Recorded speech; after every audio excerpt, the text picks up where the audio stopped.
Welcome to Conor's Crew, a podcast about positive people doing positive things. I'm Conor, and this show is all about speaking to people who take action and make the world a better place. Today's episode is with Ali Heather, also known as Historic Ali, a writer, presenter, and public historian who is passionate about bringing Scottish history, culture, and language to life. Let's get into it. Hi, everyone. Today I'm with Ali Heather. Ali, thank you so much for joining me. How are you today? I'm great. Thanks very much for having me on. Nice to meet you properly. Good to meet you too. For people who don't know what you do, tell us, who are you and what do you do day to day? Well, my name's Ali Heather. I'm fae the village of Newbiggin, out the back of Dundee. I spent most of my 20s travelling, but now in my 30s I've moved back to, Dundee, and I work as a writer and a presenter, and I run an Instagram channel, Historic Ali, which explores different aspects of Scottish culture, music, traditions, language, and I write for the Scots magazine every month with a history column, and I've just finished my first book, which will be out in spring 2027, which is all the hidden or lesser known stories for around Scotland, which should really surprise a lot of Scottish people. That's amazing. So it sounds like you've built a career around Scottish history and Scottish culture. When did you first realise that this wasn't just something you're interested in, but something that you could build a career around? Oh, that's a great question. So it's easy to identify where the passion came from. So I'm, like I say, I'm from Newbiggin, which even people in Dundee don't know where it is. It's a really small village. My primary school had 32 kids in it. It was just 2 rooms. But my all the teachers there were really passionate about making sure we didn't feel like we were from nowhere.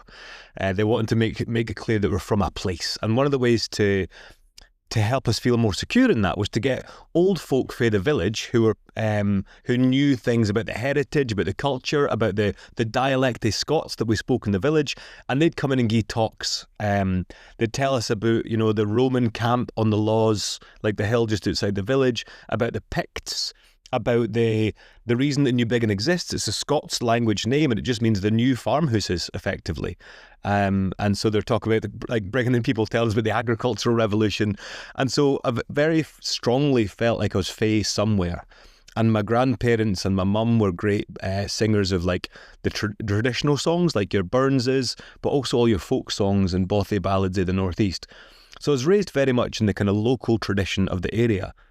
I would say when I left high school, fae Carnoustie with no qualifications, there wasn't an immediate career path for that. So I just did a lot of low-paid work for many years. Worked as like a labourer, worked in a call centre, worked in a sawmill, worked in a bronze foundry, and was just finding my way in life like we all do. Like it's a difficult transition leaving high school, so I just worked away for a good few years.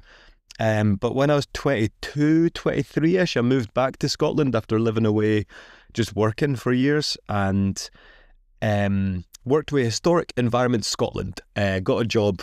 I was on the dole in Dundee, right? And I was trying to find any job anywhere in Scotland, and I got 2 interviews.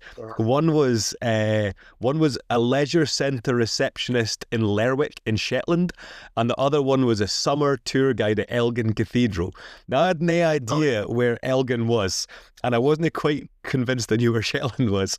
And I asked some of the farmers in my local pub, the Craigton Coach Inn in Maniki, which is closed now. I said, boys, any idea what goes on in Elgin? And one of them just said, well, there's a lot of white settlers up there, meaning English people. And the sum total of our knowledge about Elgin was that there's some English people there. And so up I moved to Elgin, and I got on absolutely great, to be honest. That was the first time I had a job that I was actually particularly good at. I was fine at the bronze foundry, I was good at grinding metal, and I was fine at the sawmill, I could bind up planks of wood perfectly well.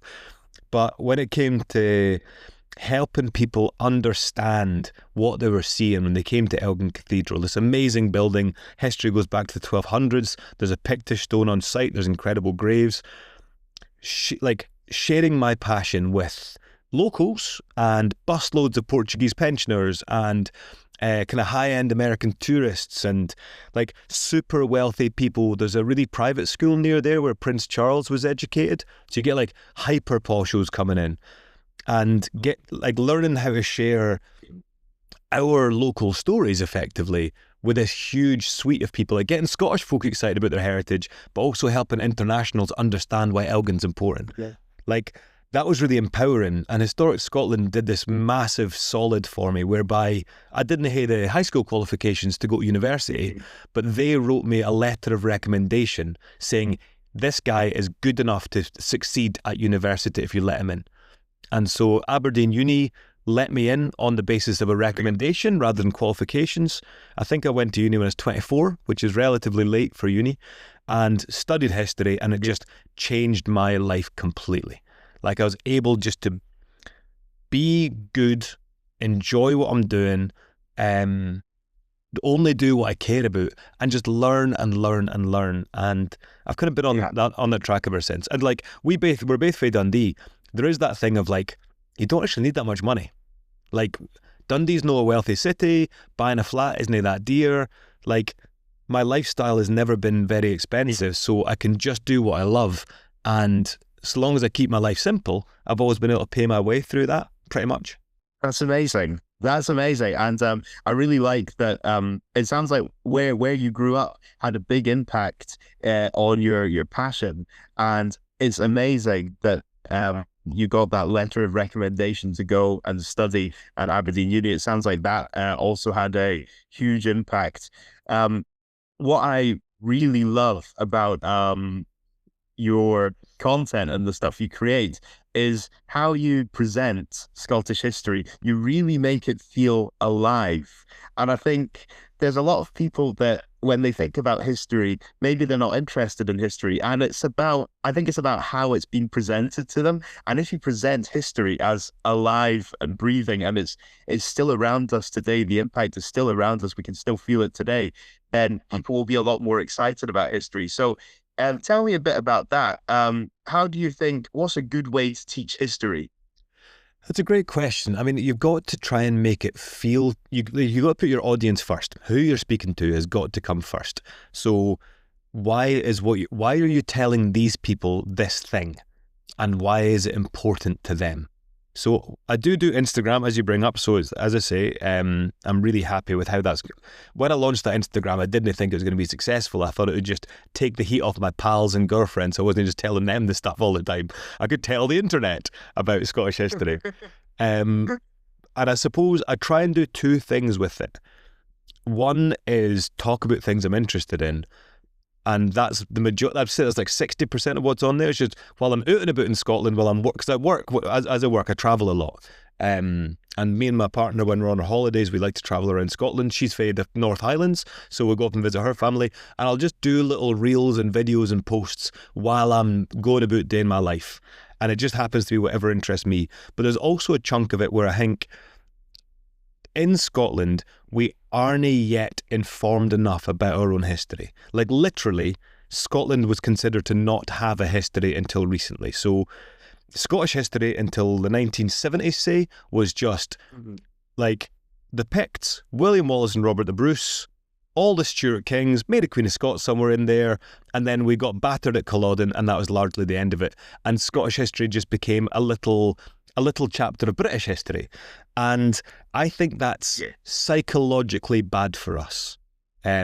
Like, obviously we are part of Britain, and I know there's people that really are into that, and that's grand. But that doesn't mean that Scotland doesn't have a lived history. And seeing ourselves as just an appendix to somebody else's history causes us to have an inferiority complex. And so there's an element whereby there's an activism in some of the work that I do, which is trying to help particularly working class and rural Scots realise that we've got a really powerful history. We come from somewhere. It was the writer, the guy that wrote Peter Pan, right? J.M. Barrie. He also wrote this series of novels called the Thrums novels, which are based out of Kirriemuir.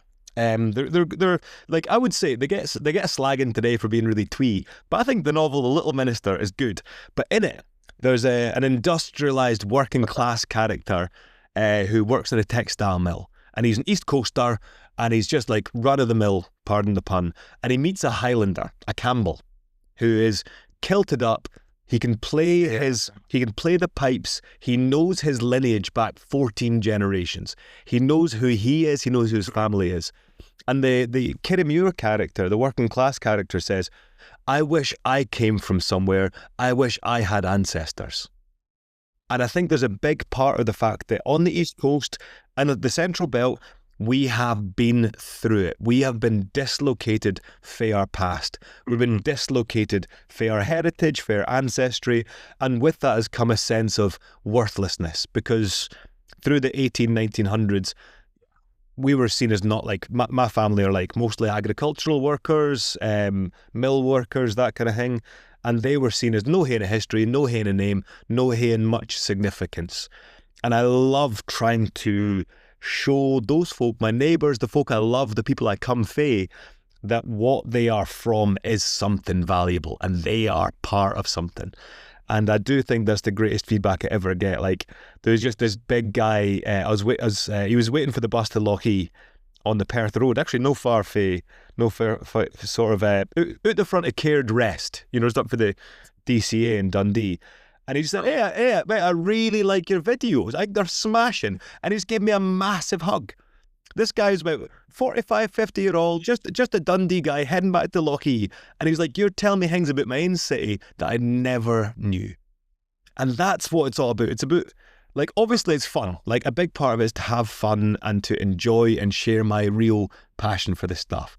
But there is this activist undercurrent that keeps me motivated, which is showing folk that they are fae somewhere. And yeah, so hopefully I achieve both things, and I'm going to keep trying to, because there's no end to it. If you're doing something that's good, all you want to do is do more of it and have a bigger positive impact. Absolutely. I think you explained that really nicely. It's that's amazing. That's amazing. And you mentioned that a lot of you create a lot of content on Instagram. Do you think social media has made Scottish culture more accessible? So what there has been, right, since the 1970s, 1980s, is a really significant cultural shift. Through the 1970s leading up to, like, what age are you, Conor? What age are you? 25. 25. So this is way before your time. It's before my time. But in 1979, Scotland had its first referendum. And the question was, should Scotland have its own parliament, right? Now, we voted, there was a big campaign about it. There was loads of, like, sort of navel-gazing and discussion. Could we do it? Could we manage our own affairs? And we voted in favour of it, right? There was a majority in favour of our own parliament. But at the last minute, a Scottish MP inserted this clause saying that at least 60% of people of the electorate must vote in favour for it to pass. And so Westminster effectively blocked us from getting our parliament, even though we voted for it. And that campaign leading up to there, and then the aftermath, caused the generations older than us to really have a think about what they wanted Scotland to be, what was Scotland. That 70s period, that's when you're talking about the emergence of Billy Connolly. That's where you're talking about the folk revival, where the musicians are going back to the sources and they're popularising folk music. That's when you're seeing the poets going back to using Scots language. There's a real vernacular revival and an increasing sense of who are we and what is Scotland? What should it be? And since then, we're lucky to follow in the footsteps of the real trailblazers. And I think that where we are on social media is also where we are culturally. It's so common now to have Scottish accents across the media. It's so common now to see Gaelic thriving. It's so common now for Scottish people on the census to say that they are Scottish rather than British or anything like that. We are living in a new generational phase of inventing our country all over again. And I think that social media, because it's how we express ourselves on a kind of person-to-person level, naturally reflects that. So I don't want to give social media too much credit. Yeah. It's just, we are the change, and social media reflects the change that exists.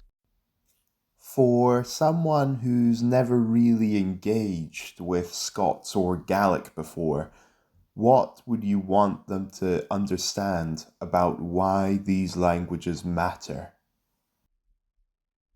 So, most countries in the world are bilingual. Most folk in the world are bilingual. Yeah. And Dundee is one of the most bilingual populations in Scotland. So if you look at the postcode around Hyatt's Superstore, or in Douglas, you're talking about 60 odd percent of the population, according to the census, speaks Scots and English.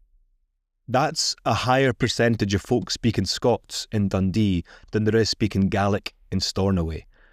Dundee and Aberdeen are the heartlands of Scots. Now, international linguists agree for a minority language like Scots to thrive in the 21st century, you need to be able to speak it in a city. And in Aberdeen and Dundee, you can. You can just cut about your whole life speaking Scots. And that needs to be safeguarded, protected in law, protected in the workplace, and cherished. Because if we didn't look after it, it's deed. And with that comes the death of 800 years of heritage and culture. Language itself is just a set of words, but the language is like it's like a cart. It's a vehicle with which you carry your culture forward. Dundonians have 100 great expressions that express the mentality of being a Dundonian. The lived experience of biding in Dundee. The language has been living here for 800 years, and it's taken that time to sit into the land, to relate the weather, to relate the lived experience of our wee part of the world. Some sort of globalised English that you'd learn in a textbook in Shanghai, or you get blurted at the radio in London. That doesn't speak to our unique experience on Earth. The Scots language does, because we've developed it. So, and Gaelic, I would say, is exactly the same. Gaelic is an amazing language. I've only studied it for a year at university in Aberdeen, so I'm not at all fluent, but I've got enough to know the depth and richness that it gives you access to. Like, it connects you to a different way of seeing the landscape, a different way of understanding yourself, a different way of relating to the folk around you. But like, obviously, yeah, we're lucky to have English. We're lucky to have English. Like, English means we can communicate with the whole world. Brilliant. But if we have English and we lose our Scots, then we lose ourselves. We become just more internationalised flotsam. We lose who we are. And like, no offence to England, but that's happened to them. England used to have so many rich dialects, not languages, but really rich dialects. And because of centralisation and because of cultural shaming, where we've seen it on the telly, people with a strong Geordie accent get insulted as being stupid. People with a strong Liverpudlian accent get insulted. Cornish people, they get looked down on and sneered at. So in England, you've had this huge collapse of dialects and accents, and we need to make sure we didn't do that in Scotland. And the diversity of our Scots language, which lives in its dialects, is allowed to thrive. So Dundonian thrives. Aberdonian thrives, Shetland thrives. Like, you want the dialects that speak to that place to thrive. And what I'd like to see different is just to hear radio where you can hear folk speaking Scots all the time in the different dialects, so we could get used to hearing Orcadians. Absolutely. It's so important that all of this is protected, because it's identity. It's identity. What does Dundee mean to you? So, when I was wee, I was pretty feared of Dundee. Growing up in Angus, all my pals were Angus, so my back was to Dundee, and I spent my time in Arbroath and Forfar, and like Dundee, like my first experience of Dundee was a bunch of years coming out and stealing our car and burning it in the field. Don't know if that was you, Conor. I don't know who that was. But no, you didn't really go to Dundee, you didn't really think about it. And when I was growing up, so I grew up through the 90s, when I did start going to pubs in Dundee, it was rough, man. Like, I mind I was going through the old underpass to get to Groucho's it's been filled in now. But I was about 14-year-old, and a drug addict, some poor guy, grabbed my jeans and brought out a heroin needle and said he'd stab me in the leg with his heroin needle unless I bought him a pint. So I had to just go into a pub and sit with this guy until he fell asleep, at which point I could run away. And like Dundee, it genuinely, it wasn't for me. But then when COVID hit, I was living in the Netherlands and I got offered a job. So I've always supported, like, Dundee United are my team. And because I'd done telly work and stuff, Dundee United got in touch and said, would you be able to produce and present this sort of pre-match programme for the COVID games, because fans kind of get in. And obviously that's the best job in the world. So I took that, and while I was doing that, I did a Masters in Public History at Dundee Uni. And that was my first time really getting to know the city as somebody staying there, because I'd never lived there before. Lived on the Cleppy Road and just fell in love with it. Like, Dundonians are class. They're as friendly and funny as the Glaswegians, but they're not as annoying. And they are the soundest folk, I think, in Scotland. But there's also this thing, and if I'm being honest about it, in Angus we were raised to be a bit more proud of our culture and a bit more proud of our place. Dundonians, I think it's a result of industrialisation, really are, they didn't value themselves or have the same civic pride as you see in Angus and as you see in Aberdeen. And that makes me sad. I think Dundonians didn't realise how class their city is and how class Dundonians are, because they are so friendly, so funny, so trusting, how much they stick together and how rare that is in the modern world. So I'd love to hold a mirror up to Dundee and be like, here, this place is all right. Oh, I'm not saying there's no problems, because of course there are, but it's a really decent place, and I'd love the folk to love their city as much as I love it. I totally agree. Dundee is an incredible city with lovely people. Now, you work across TV, radio, writing, tours, and online content. What do you enjoy doing the most? Writing. I write every month for the Scots magazine. I had a column in the Courier for ages, and I've just finished writing a book for Quattro publishers, which will be like a nice coffee table travel history of Scotland. And I love nothing more than reading and reading and reading, going to archives, finding out amazing stories, and then finding a way to put that into text. Sadly, it's absolutely the worst paid thing that I do by a distance. Writing is so badly paid, you wouldn't believe it. So the other things I do basically subsidise my writing. So the Instagram, the Facebook, that helps pay, and the guided tours are my core business. I love giving the guided tours. They are great. Basically because I get to meet such amazing people. I really get to, the people that book onto my tours, because they mostly learn about the tours through my Instagram, they're all people that are interested in the same things I'm interested in. They're interested in culture, heritage, out of the way places, off the beaten track places. They are insightful, they ask great questions, and genuinely, by the end of the tour, we're always firm friends, and we all keep in touch. It's something I think I'd love more Scottish people to experience, how much people love our country and how much they love coming here. It's really uplifting. So I think if I had to do only one of the many things I do now forever, I would just write. Read, write, research. I think I'd imagine the social media thing will be a phase, because social media changes and because the algorithm changes, and what I do and what I really enjoy doing can't change that much. I can't really chase numbers with it. I could be much more popular on there if I played to the algorithm a bit more, but fundamentally I want to talk about Brechin, and that's not how you get numbers. I want to review the best pies in Arbroath. And that is that gets you numbers in Arbroath, but it isn't how you get a global imprint. And so I do think the social media thing, I'll enjoy it. It's great. I'm really glad for the conversations and connections that occur through that. But writing's at my core. I'll be doing that for as long as I'm on earth. Oh, that's lovely. That's lovely. If someone listens to this and they feel inspired by Scottish history and culture, where should they start? I suppose so. Let's speak directly to that person now. So how do you like to learn? Do you like to learn by reading, Do you like to learn by going to a place? Do you like to learn by watching or listening? If you like to learn by physically going to a place, then I really think start with Stirling. It is the key to Scotland.